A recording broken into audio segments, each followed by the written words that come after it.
What's up, pot pickers? Welcome back to the good, the bad and the stupid. It's Monday the 30th of December. It's the eve of New Year's Eve. It's the day before the day before. I hope you got plans, got it all sorted. I haven't, as usual. I could be here, I could be in Birmingham, I could be doing nothing. Who knows? It's awkward because I've done a lot of visiting all over Christmas, and I wish I'd have switched it around now because I'd rather be in Birmingham for New Year's Eve. Yes, Birmingham, that's right. It's the place to be on New Year's Eve. Not quite, but I'd rather be many other places other than Birmingham. But there's a lot going on that I would like to attend. So who knows? I might just get a rush of blood, jump on the motorway and head that way. Or maybe I'll spend it in Brighton and go and stand by the sea and wonder why I'm doing that and not out with my mates in Birmingham. But anyway, I digress. It's a weird weekend what we just had, isn't it? That weekend in between Christmas. Kind of don't know what to do with yourself, do you? It's like you kind of people wait because New Year's coming when you kind of it's an odd weekend, you know. Not for the pissheads, that's perfect because you got Christmas, you can get pissed, then you got the weekend, you can get pissed, and then you got New Year's Eve and you can go and get pissed. So, you know, it's a drinker's dream, but if you kind of done all your Christmas stuff, then you're like, oh, should I not bother doing anything this weekend because you got New Year coming in a couple of days. I always find New Year a bit of a strange one anyway because it's always on like a weird day, like a Tuesday, you know. You never feel like letting your hair down on a Tuesday, do you? So you kind of have to get yourself in the mood by many nameless drinks. It's very easy to get yourself in the mood, but anyway, what am I rambling on about? This is my New Year's Eve podcast, so I'm just seeing how do you do yours. Some people are already having it now. I've got friends in New Zealand now. They're probably out their brains at the moment, loving each other off, and just you know, because I've got a friend visiting friends that live there, so they're probably already put into Facebook all their pictures and wonky-eyed photos, whatever else. But in other news, the knighthoods, there's been all these knights, people who are going to be knighted. How do they call it? The New Year's honours list, is that what they call it? The fucking Knights of the Realm and the Ode to the Empire and fucking whatever else. And Duncan Smith. Who put Duncan Smith on the list? I mean, it's a list of fucking strange. You know, it's always odd, I think, the night, these kind of awards that are given out to people for. I mean, let's just talk about Duncan Smith first of all. There's no way in the fucking world that guy, Duncan Shitsmith, there's no way in the world that guy should be given a knighthood. He's fucking ruined lives all over the fucking show with his policies on the benefit system and his like thumbscrew universal credit. You know, people at the far end of the scale who wouldn't even get anywhere near a fucking knighthood or Buckingham Palace are suffering on the back of many of the decisions that he's made, and now he's getting you know, getting rewarded or awarded for what exactly? If he's not being rewarded or awarded for that, then what the fuck else has he done that's any kind of worthwhile? Because you know, he's not like standout champion of anything, is he? He doesn't like he can't ever remember anything that's like. All the other awards is for lifetime achievements and stuff like that, but I can't think. I remember some woman had him on, called him out brilliantly on Question Time some time ago when he was calling people. You know, he's stamped people as benefit scroungers that can live on £57 a week. You know, and he basically was claiming, and he's on about like people trying to reform the benefit system so people aren't able to claim their money, and they're squeezing them with the amount of money that they're allowed to live on, so they go out and get a job. But then this woman said that he claims £36 a day breakfasts on his expense account through the Buckingham, through the Houses of Parliament. So she says the real benefit scrounge is sitting right here. You know, and it's true. I mean, basically that's just a pot having a shit on the kettle, isn't it? I mean, he's basically Mr. Scrounge. They all live off expenses and don't spend a penny of their own money, and they're minted anyway. So it's another world, you know. So anyhow, there you go. 120,000 signatures are circling at the moment, looking for more, so that it has to go back to Parliament. 120,000 signatures of people who do not want him to get the knighthood. So that just goes to show the resentment that's out there.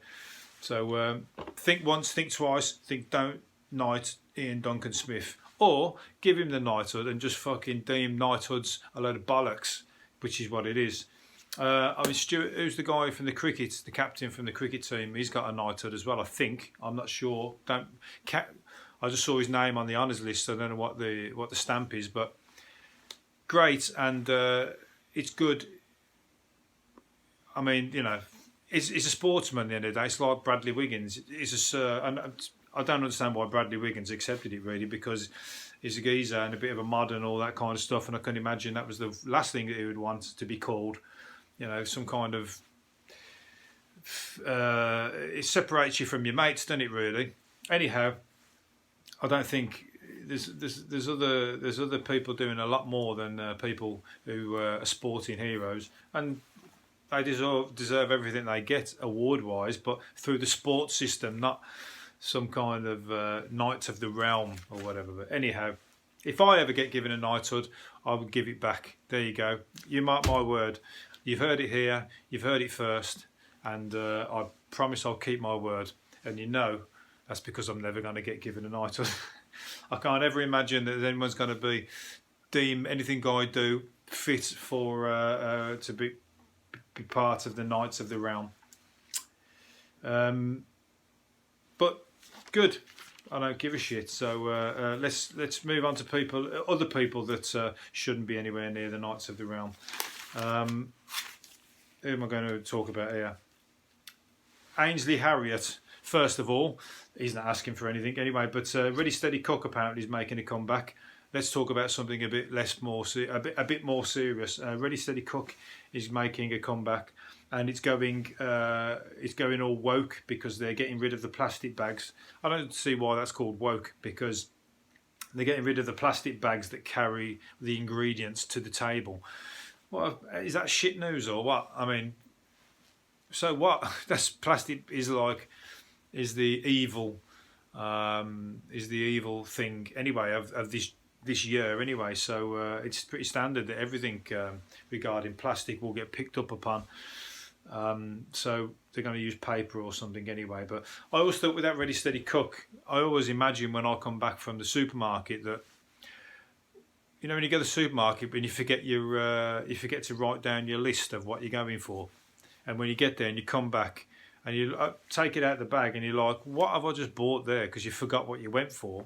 Half the time you forget what you actually went for initially and come back with a load of randoms. You just walk around the shop. I've done that many times, you know. And it's like, I always think of that Ready Steady Cook program, because I look in the bag and I think, well, a tin of beans, a banana, and some fruit pastels, something like that. Right, how can I make a meal out of that? Because that's what I initially went for, to create something. My mate did it in New Zealand when we were travelling once. Someone who deemed himself the cook of the three of us said, oh, you guys go down the shop and buy the food and whatnot. I left that to my compadre, and while I went and did something else. And he came back with tomatoes, opal fruits, and a loaf of bread or something ridiculous anyway, something you wouldn't make a meal out of anyway. So that's what we had to eat that night, because the shop shut soon after that. And how, I don't know what he was thinking when he brought those things, but there you go. Ready Steady Cook. I could make it very difficult for a lot of those contestants if you got me on there. Some of the shit they come out with on there, and half the time they've got all the it's a bit of a cheat, because they've got all the seasonings and all the spices in the background, don't they? They don't count them.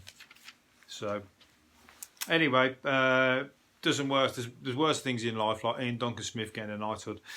Let's move on to Amazon. An Amazon delivery driver twice refused to hand over a bottle of sherry to a customer who had no identification, even though she's 92.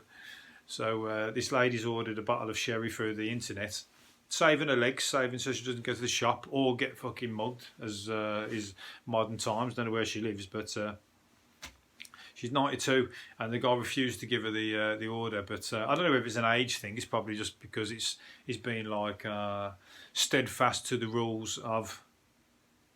Saying that, have you ever received any time I've ever picked anything up off Amazon? They never asked me for ID anyway, for starters, and half the time they just fucking chuck them. I've had them like under the doormat. Have you ever seen like Amazon drivers and they leave the stuff under your doormat, and your doormat's about a foot high because it's ridiculous that they think that no one's going to notice that they got a floating doormat with a box of DVDs or something underneath it that they've delivered. So they don't give a shit, most of them. So this guy's being a right old job's worth, because I don't think you really need the ID. If so, tell it to the guy who fucking lobbed one over my friend's garden last week. He left the gate open as well, trying to get in, and then lobbed it over in fucking. It was in the bushes, like in a tree, kind of at a funny position, because he knows he's thrown it over. I think he threw it over, saw it get stuck in the tree, and then come through the gate to try and sort it out. But the dog came out, so he done one. But he left the gate open, so the dog, luckily, was docile enough to not be bothered and go back in the house. I am rambling this one. I'll tell you what, it's because it's a slow news day, and I've been a bit rushed. So I've grabbed what I can, and we're making do. So what's this one? Oh yeah, that's right. Speaking of dogs, maybe the dog was feeling a bit down in the weather, because a growing number of pets are being treated for mental health problems. More and more worried owners are booking their furry friends in for help to tackle anxiety, depression, and obsessive compulsive disorders. I always wondered about that, whether animals get. I think depression, anxiety, and all that stuff just comes from the stresses of life, modern life, first and foremost, which is true, obviously, and people like Iain, Duncan Smith, fucking stamping it all over the poor and the stressful. I was going to say, which is true, but I guess if you're stressed and you're suffering with those things, and you've got a pet, you pass that off, don't you? Because unfortunately, I'm not saying it's catching, but it can be reflected or mirrored in a way. I get your pets would notice and would feed off that. If you're unhappy, your pets are going to notice that, and they're going to be unhappy for you. So it's a shame. I don't think it comes down to the same as with the dangerous dogs. When you got idiots who fucking own them, and you got the dangerous dogs who are owned by idiots who are knuckleheads and screaming and shouting and fucking, they're off the wall themselves and a bit fucking. What's the word? Can flip off the slightest thing. Then the animals are the same, aren't they? So that's why you get these dangerous dogs. It's not actually the dog's fault. But yeah, so there you go. See, maybe the dog was a bit upset the other day and he just went back in. But again, because when dogs are left home all day, when people are at work, he's lucky. He's got like what's it called, a dog flap. That's all right. He's cool. He's got a fucking big garden and a dog flap. A lot of people don't have that. They're stuck indoors, aren't they? This one was funny. Well, it's not funny, but Zac Efron cheated death in Papua New Guinea. What's funny about it, I can say it's funny because he's alive and he survived. But apparently it was a life or death situation because he contracted an illness in Papua New Guinea. Some kind of, what was it? One of the deadly ones anyway. A bacterial infection anyway. Something like, I can't remember the name. What they said it was like now, but the documentary that he's filming is called "Killing Zac Efron." So it was like a bit tongue in cheek that he actually got something that was going to kill him, and he had to be flown to Brisbane on a life or death situation to get cleared of this bacteria. It could have been life or death. So there you go. He survived, and that's a good selling point for the dangerous kind of aspect of the documentary he's making. Otherwise it would just come across a bit bland and boring. What was funny, I saw him in Baywatch film the other day. It just came on the TV, so I just watched it in the background while I was doing something, and the one with him and The Rock, Dwayne Johnson in it, and it was just like It was just plodding along the same way a Baywatch episode would, and all of a sudden there was a dead body on the counter. Some of you might have seen this or heard this, or know of this, should I say. I might be a bit late to the party, but there's a fucking the dead body's like penis and bollocks are sticking up out of the guy's whatever they're wearing, and he's messing with it, and he's playing with it with his hand, trying to look underneath it. The Dwayne Johnson's getting Zac Efron to lift up the balls or whatever to have a look underneath. I was like that. I had to double take. I thought, what is going on here? You know, this shriveled fucking penis that's made an appearance on, and I'm not referring to what's it called, David Hasselhoff's cameo role. I'm referring to an actual real shriveled penis and that. And I thought, fucking, I was surprised that they would let that in, and it wasn't that late. I might have to write into points of view on that one. If you haven't seen it, now you can watch it and find out from my own art, or take it from me. It's not worth watching the film overall just for that. So fast forward. What we're going on? Cannabis spray boosts your sex life, a woman has said. She says her sex life has gone through the roof thanks to cannabis spray. So CBD cloud spray. She started using it to combat insomnia and anxiety, and then found that she was up all night probably feeling horny and having to deal with that rather than... So it hasn't really cured your insomnia, has it? And her boyfriend...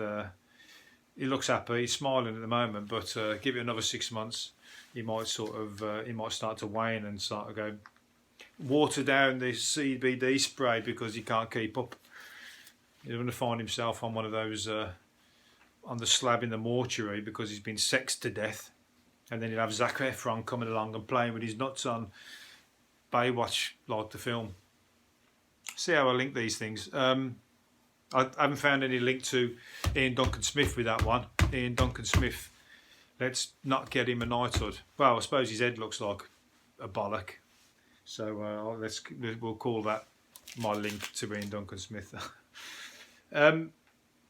So I don't know where you get it from. CBD Rexx Spray. She sprays it under her tongue 3 times a day. It's 36 quid and makes her horny as hell. So might get myself some. See if I can, before on the way out. I won't just do it under my tongue. I'll be doing it like aftershave and everything like that, all over the show. Might be chased up the road, you know. I don't know if it's an aphrodisiac for people who smell it. I might get all the dogs. The dogs might start chasing me up the road. All the dogs who were depressed, they might get a whiff of it and go, hang on a minute, ding, I'm feeling horny. Let's go and shag that guy's leg who's trying to walk to the pub. Britain. Oh, it's going to be new. It's going to be warm tomorrow. So it's going to be 14 degrees. They said tomorrow. That's all right. I mean, we've had some miserable fucking weather over the past few weeks. So it's been bright. The future. So it might be the start of a good thing. The future's bright. The future's sunny. Starting tomorrow is nothing worse than a miserable start to the new year. So that's good news if it's going to be sunny. It's good to wake up with a hangover to see the sunshine. Have you ever noticed that you don't feel the hangover as much when you're on holiday? When it's sunny, you can get pissed out your brains, you can get totally off it, and when you wake up the next day, it's all like business as usual. Grab your towel, down to the beach, lay down, nothing else bothering you. I think it's all because, again, you're stepping out of stress and you're in a totally different mindset. So the hangover, when you got to wake up and think, oh man, I can't face work this week, and the weather's miserable, it's just a downer, you know. So when you're on holiday, nothing bothers you, and you're just like, this is cool, I can go and drink again all day today, no problem. So yeah, sunshine on a rainy day, as I say, the rainy day being a metaphor for the fucking hangover. Right, I'm trying to keep these tight. I've rambled on and I haven't been able to do all these, all my stories that I've pulled out. But let's move on to something else. Inmates in jail are getting friends and relatives to throw bags of food over the fence of an open prison criticising that's criticised for its catering. Well, there you go. That's like, for me, that's like positive fucking thinking, isn't it? That's like it's problem solving, positive thinking, and could be like reform. You know, this shows that they've got skills. Should be like rewarded for that kind of behaviour. It's not like they're throwing drugs in; they're throwing food so they eat properly because they're malnourished probably. So they're throwing in steaks, sausages, and tinned tuna to be cooked in prisoners' own kitchen areas. And 88% of the lags called the food awful, the food generally. So well, they've got to eat well, so needs must. So again, as I said, reward those guys. They deserve a badge of honour for that. They're keeping people fucking fed when the prison system isn't doing it. You can't be living on slop. You've seen some of those American films when they just slap big scoop or something. They just slap it on the thing, and then you got stale bread and coffee. Pretty grim. So yeah, I think those guys are. I'd like to be in their cell, as long as they don't fancy me or anything like that. Comic Jack Whitehall is believed to have raked in £200,000 by posing for selfies with fans. Fucking unreal. It's thought he charged up to £200 a time during his recent UK tour. What a fucking cheek. Really, and people are paying it. The posh stand-up comedian who is set to host the Brit Awards offer VIP tickets £197, including a photo, and most sold out despite the high price and his talk. Fucking what a joke. I wouldn't even like, for starters, I wouldn't go to his concert, so I'd save myself some money there. But what possesses you to pay £200 to get somebody's signature? Don't do it. If you're going to do it, I'll do my signature for a fraction of that price, and I wouldn't even make anywhere near that kind of money, I don't think, unfortunately. But you never know, this time next year, Rodney. But £200 a time, I just think it's like taking the piss out of your fans, really, isn't it? You know, that should be free. It should be a freebie at the fucking very least. You probably minted anyway. You minted it off the tour, and now you're just like stinging people. You know what I mean? That's another world of people who would pay for that. They're not the people who fucking Iain Duncan Smith is screwing to the floor. Iain Duncan Smith, Sir Iain Duncan Smith. It doesn't sound right. Let's hope it doesn't fucking happen. What I'm going to do, 4 cups of coffee a day could prevent piling on the pounds, even on people with unhealthy diet. So don't use that as an excuse to get away with eating a load of bollocks, eating a load of shit, having 4 cups of coffee, because I think this is one of those ones in a few years' time. They're going to go, oh no, sorry, we got that one wrong. These always have to backtrack somewhere further down the line. They make it up and then they go, well, remember the Anadin one? That was the worst. Anadin, they told everybody to take 1 Anadin a day because it was like reduces blood clots and whatever. I'm pretty certain soon after that they brought something out that said it causes them, or it creates like the situation that they're trying to reverse. That was like, and everyone's like, what the fuck? You're joking? I've been necking them for like all this time and I've got a dodgy heart as it is. Anyway, let's finish up on one more. Have we got 2 more? One more. Well, 2 more. Paul Hollywood has confirmed he's dating the landlady of his local pub. Nobody cares, Paul. We do not want to know about your dating life. I'm telling these people just so that they know that I don't care about Paul Hollywood's love life. He's dating the woman behind the bar, and that's because, how old is she? 36. He's 54. What are people seeing in him? Is he attractive? Is he when that guy walks into the pub, does everybody like swoon or whatever? Or is it when he puts his wallet on the table, everyone goes swoon? You know, if you can take him for his money, good on you. But don't tell him it's all about the looks, because fucking I ain't getting anywhere near what he's. You know, I'm like, not that I'm looking, but I'm just saying. Paul Hollywood isn't like fucking pin up Paul Hollywood. Paul and let's finish up on this one. Peter Andre went back to work performing on a cruise ship just 4 days after enjoying Christmas with his family. I didn't even know he was on a cruise ship. To be honest, I haven't seen him around for a while, and I don't just mean seeing him around on the TV. I've not seen him around in Brighton. I've seen him sometimes. Wherever he goes, there's like about 10 guys around him with a fucking camera. Like, even like as if we want to. It's like a day in the life of Peter Andre, isn't it? When they follow you around, just going doing his shopping, you know, picking up toilet roll and whatever else, and doing the everyday stuff. I mean, I don't find that entertaining at all, but he seems to get some people follow his life. Anyway, he's on the cruise ship, and he belts out his hits, including Mysterious Girl and Flavour. What about Insania? Has he dropped that one? Insania, the word that he made up. Does he sing that one? Who knows? Anyway, he's on a ship. If you are going to get a cruise from Sweden to Finland, don't if you don't like shit music, because Peter Andre's on there, and either that will take some very strong earplugs.